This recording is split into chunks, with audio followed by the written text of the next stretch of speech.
Salut tout le monde, on se retrouve aujourd'hui pour cette petite vidéo au sujet des troubles du comportement alimentaire. Alors ça fait écho à la vidéo que je vous avais postée il y a 4 ans sur ma chaîne YouTube. 4 ans après, je continue de recevoir régulièrement des messages privés ici, sur Twitter, sur Snapchat, par mail, etc. par rapport à cette vidéo. Donc à chaque fois je vous réponds en privé. Je me suis aperçue que mes réponses pouvaient être utiles au plus grand nombre. Donc j'ai décidé de vous faire une vidéo update un petit peu 4 ans après où j'en suis. Puisqu'à l'époque où je vous ai posté cette vidéo, j'étais en début de guérison.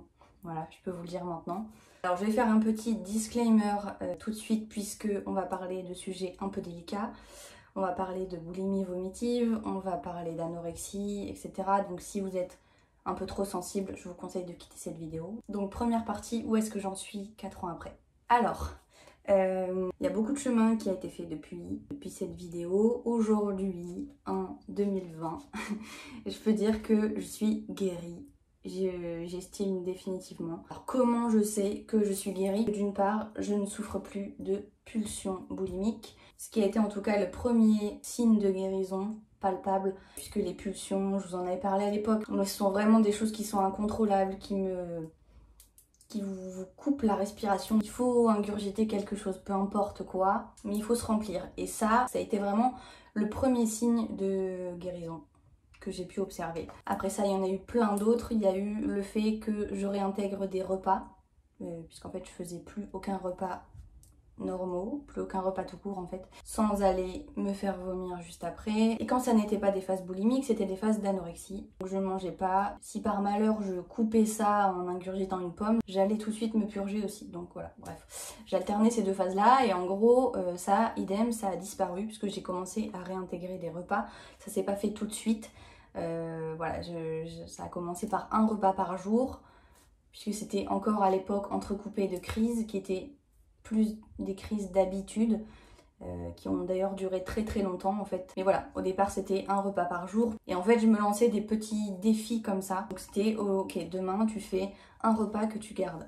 Ok, dans 3 jours tu fais un petit déjeuner et un repas du midi que tu gardes. En fait j'ai fonctionné comme ça pendant longtemps à me donner des micros objectifs, puisque autant il y a des gens qui ont une guérison suite à un déclic et en fait du jour au lendemain ils arrêtent tout, autant moi ça a été une guérison très progressive et c'est un point qui est important, je trouve, à souligner, c'est qu'il ne faut pas être trop pressé et trop pressant avec soi-même. C'est important de se laisser le temps de guérir, puisqu'en fait, se forcer à guérir, c'est le meilleur moyen de rechuter par la suite et ça sera une guérison temporaire, mais vous allez finir par replonger. Donc laissez-vous du temps, prenez le temps qu'il faudra. Moi, en l'occurrence, ça a pris des années, ça a pris 4-5 ans. Voilà. Il y a aussi la pression des proches, puisque les proches, comme ils sont inquiets pour vous, et ben ils vous pressent. Et pour eux, la guérison, c'est trop lent, puisque en fait, ils comprennent pas totalement le problème. Et donc, ils vous mettent une pression, peut-être indépendante de leur volonté, mais en tout cas une pression qui est bien là pour guérir, pour que ça aille plus vite. Personnellement, j'ai décidé à un moment donné d'arrêter d'en parler à mes proches et de leur dire que j'étais guérie, que c'était bon, et de continuer tranquillement mon chemin, parce qu'en fait, j'arrivais plus à gérer cette pression-là. J'avais l'impression de ne jamais les satisfaire, que je n'allais jamais assez vite pour eux. Donc j'ai décidé à un moment donné de guérir seule, de faire mon cheminement par moi-même sans tenir au courant mes proches, puisque je savais, j'avais compris en tout cas que pour moi, la guérison se ferait sur du long terme. Voilà aujourd'hui où j'en suis. Alors j'ai eu des crises d'habitude, j'appelle ça, de test. Je vais appeler ça des crises de test. Quand j'ai perdu ces pulsions-là, en fait, comme si j'essayais de me tester. Est-ce que je suis bien guérie? Est-ce que vraiment c'est réel? Donc en fait, soit je cuisinais quelque chose pour faire une crise, ou j'allais faire des courses, ou etc. Et je mangeais. Et en fait, après avoir fait ça, alors déjà, le débit auquel, j'avalais la nourriture était bien moindre que lorsque j'étais sous la coupe de mes pulsions. C'est ça de base qui m'a fait tilt, où je me suis dit ah ouais, c'est plus pareil du tout. Et ensuite une fois que j'allais vomir, c'était pareil.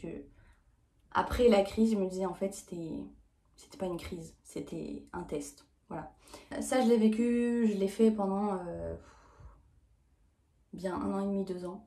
Ça a duré 1 an et demi, 2 ans. J'étais tellement entre guillemets désespérée de guérir que j'ai voulu tester ça pendant longtemps et ça me paraissait tellement irréel que pouvoir me dire ok c'est bon t'en es sorti, que voilà, j'essayais de me tester de cette manière-là. Et c'est pas grave, ça fait partie du processus.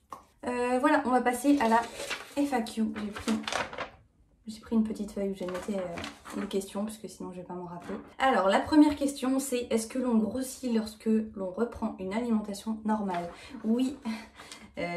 Oui, alors oui, puisque déjà dans un premier temps, quand on se fait vomir, on perd beaucoup d'eau, c'est-à-dire qu'il y a beaucoup de déshydratation. On perd de l'eau, on perd des nutriments, on perd énormément de choses, et donc forcément quand on recommence à manger, le corps se réhydrate, donc on reprend de l'eau, et l'eau ça pèse. En résumé, il y a cette partie-là. Et deuxièmement, le fait de priver son corps pendant des années, ça met le corps en mode SOS, enfin ça, je vous donne les termes que moi j'utilise, mais après, appelez ça comme vous voulez, mais en fait votre corps est en situation de famine. Le cerveau le comprend comme un état de famine, puisque que vous soyez anorexique ou boulimique vomitif, dans les deux cas, vous ne gardez rien en vous. En tout cas, vous gardez très très peu de choses, trop peu pour que votre corps ait tout ce qu'il lui faut pour fonctionner correctement. Donc il se met en mode alerte.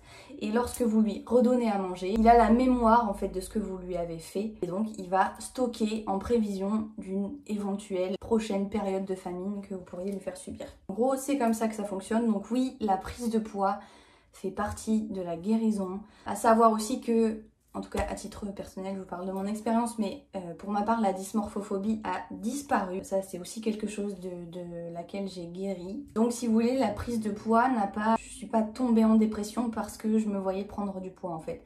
La dysmorphophobie avait vraiment disparu, contrairement à quand j'étais malade, que je pesais 44-45 kilos et je me regardais dans le miroir et je vous l'avais dit dans la première vidéo, mais je me tapais, je me plantais les ongles, je me griffais, voilà, parce que je me trouvais trop grosse. Ça a complètement disparu, alors que actuellement j'ai 10 kilos de plus. J'en sais rien, je me pèse pas, mais grosso modo c'est ça. La deuxième question, est-ce qu'aujourd'hui tu arrives à contrôler tes doses? Oui, d'ailleurs ça fait peu de temps, je dirais que ça fait quelques mois que j'arrive à contrôler mes doses et à me faire des assiettes qui me rassasient, qui soient pas trop et qui soient pas assez. C'est pas très français, mais vous avez compris l'idée. Avant, j'essayais au maximum de me faire servir puisque j'ai mis très très longtemps à savoir de nouveau ce qui était normal comme quantité et ce qui n'était pas normal. Soit j'avais tendance à manger très peu ou soit trop. C'est-à-dire c'était soit rien, soit une grosse plâtrée. Donc ça fait peu de temps. Quand je mange le midi au travail, j'avais tendance à voilà, aller acheter une salade à la boulangerie et en fait la portion est déjà faite, donc ça m'évitait de me prendre la tête à est-ce que c'est trop, est-ce que c'est pas assez, etc. Mais à l'heure d'aujourd'hui, oui, j'arrive à me servir une assiette toute seule et ça c'est un grand pas. La troisième question, comment ça s'est passé quand tu as décidé d'arrêter? La semaine suivante, comment s'est-elle déroulée? Comme je vous l'ai dit, moi ça s'est pas passé comme ça du tout. J'ai pas décidé d'arrêter et eu un déclic, j'ai entrepris des choses. Ce qui a marché, comme je vous le disais dans la première vidéo, ça a été l'hypnothérapie. Maintenant, voilà, ça n'a pas été miraculeux, ça n'est pas un miracle. C'est une aide à la guérison, mais c'est pas ça qui m'a fait guérir. Voilà, donc ça s'est pas passé du tout comme ça. Il n'y a pas eu de la semaine d'après ou autre. J'ai guéri vraiment très très très progressivement. La seule chose que je peux vous dire, c'est que j'ai fait ça par étapes, en étant patiente et indulgente avec moi-même, parce que j'étais tellement malade que... Je ne pouvais pas de toute façon me dire du jour au lendemain, ça y est, c'est fini, ça va mieux, etc. Il faut bien comprendre que c'est pas un problème alimentaire, c'est un problème mental qui se traduit par des troubles du comportement alimentaire. Mais voilà, à la base, c'est quand même tout par de là. J'ai été indulgente et patiente avec moi-même. Je me donnais des petits objectifs d'une semaine sur l'autre. Des fois, j'arrivais pas à atteindre l'objectif, c'est pas grave. Voilà, et au fur et à mesure, ça a avancé comme ça. Mais il n'y a pas eu de jour d'après. Ensuite, comment as-tu vécu le regard de l'autre quand tu étais malade? Très mal. Parce qu'en fait, je me suis complètement isolée dans la maladie. J'étais totalement incomprise. C'est d'ailleurs ça qui m'a poussée à faire la vidéo à ce sujet sur YouTube à l'époque. Puisque, en tout cas pour ma part, j'étais complètement incomprise de tout le monde. J'étais très très isolée. J'avais très très honte de ce que je faisais. Puisque je vous l'ai dit, mais je faisais des trucs assez dégueulasses. De toute façon, quand on parle de vomi ou de laxatif ou ce genre de choses, c'est considéré par les autres comme dégoûtant. Et voilà, je me suis mise dans des situations lorsque je pouvais pas vomir, j'ai fait des trucs, voilà, pas rentrer dans les détails à ce sujet-là, mais voilà, pour arriver à mes fins, j'ai fait des trucs, voilà. Donc j'avais très honte de moi. Donc le regard de l'autre, je l'ai très mal vécu, j'ai commencé à mentir. Voilà, je devais mentir à tout le monde et tout le temps. Donc ça a été très compliqué. Moi, l'avantage, entre guillemets, que j'ai eu, c'est que j'ai jamais atteint le poids que l'on voit dans les reportages. Voilà, le poids qui fait que les gens voient que vous êtes anorexique ou boulimique, c'est-à-dire quand vous pesez 30 kilos et que vous ressemblez à ce qu'on voit dans les reportages et à la télé. Moi, j'étais maigre, mais pas assez pour avoir un regard sur moi trop pesant. Mais en tout cas, c'est quelque chose que j'ai mal vécu, et même quand j'ai commencé à en parler, j'ai pensé que ça m'aiderait, et en fait pas tellement, puisque j'étais pas comprise. Donc j'ai mal vécu le regard de l'autre. 5e question, est-ce qu'à ce jour ça t'arrive encore, par exemple après un restaurant, d'hésiter à aller te purger? Ça m'est arrivé. Ça m'est arrivé plein de fois. Actuellement non, ça ne m'arrive plus. C'est génial. Mais en tout cas oui, ça m'est arrivé beaucoup de fois. Après un restaurant ou après un repas à la maison ou un repas chez des amis. Peu importe, hein, ça m'est arrivé plein de fois. 6e question, as-tu gardé des séquelles au niveau de la digestion? Oui. Parce que j'ai quand même maltraité mon corps pendant pas loin de 10 ans. Donc oui, j'ai des séquelles à ce niveau-là, je digère pas très bien. J'ai des gros problèmes de ballonnement, de reflux gastrique. Voilà. C'est comme ça, j'ai malmené mon corps et j'en paye les conséquences à l'heure actuelle. Voilà, il y a eu plein de choses, hein, je vous l'avais dit à l'époque, mais j'ai perdu mes 2 dents de devant, j'ai perdu tous mes cheveux que je récupère petit à petit, mais c'est pas encore, voilà, je récupérerai jamais, je pense, ma masse de cheveux, parce que j'avais les cheveux très épais. Ça fait partie des conséquences, et il faut vivre avec. 7e question, te définis-tu toujours comme une personne qui a des problématiques alimentaires? Alors non, je me définis plus comme ça. En revanche, il y a des fois quand je suis toute seule, j'ai peut-être tendance à sauter un repas et autres. Ça arrive de temps en temps. Ce qui est bien, c'est quand j'ai le rythme au travail, puisqu'au travail, le midi, je sors, j'ai besoin de sortir du bureau. Forcément, je mange. Et le soir, je mange aussi. Mais ça m'arrive de me dire, tiens, et si je sautais un repas, ou de faire des fixettes alimentaires. Alors ça aussi, c'est quelque chose que j'ai. Par exemple, là, ça va être le mois de septembre. En septembre, j'adore le raisin muscat. Et donc, je fais une fixette là-dessus et je mange que du raisin muscat. Voilà. Je me définis plus comme quelqu'un qui a des problématiques alimentaires. En revanche, voilà, j'ai j'ai encore des petits pets au casque, mais ça va. Ensuite, as-tu gardé les pensées obsédantes? Je pense comprendre ta question. Est-ce que tu es toujours obsédée par les pensées au sujet de l'alimentation? Non, plus du tout. Pour être honnête, l'alimentation, c'était, les crises et les privations, etc., c'était 95% de mes pensées. Ça régissait toute ma vie. Tout mon quotidien était régi par ça, et maintenant plus du tout. Voilà, c'est simple. Et ça fait du bien.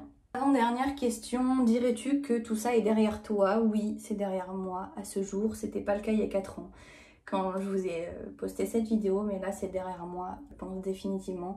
Après, je pense on garde toute sa vie des petites séquelles. La vie, on garde des petites choses de tout ça. À l'heure actuelle, c'est derrière moi. Et dernière question, que ressens-tu de faire une foire aux questions à ce sujet? Je suis sereine, ça va. J'ai plus le stress que je pouvais avoir à l'époque, puisque c'est comme si j'avais fait mon coming out auprès de tout le monde, puisque je savais qu'en postant ça sur YouTube, tout le monde allait le voir, y compris ma famille, y compris mes amis qui n'étaient pas au courant de tout ça. Et donc à l'heure actuelle, je suis sereine, j'ai rien à cacher. Donc voilà, même pas peur. Voilà, on en a fini pour cette vidéo. J'espère que ça vous aura plu. Si vous avez des questions à ce sujet, n'hésitez pas. En tout cas, je ferai le maximum pour y répondre dans les commentaires ou en message privé, puisque c'est plus facile en message privé, je le sais, plutôt que de mettre des commentaires publics. Je vous réponds avec grand plaisir. Si je peux vous aider, c'est avec grand plaisir. C'est pour ça que je fais tout ça. Et voilà, je vous dis à la prochaine et prenez soin de vous. Bye.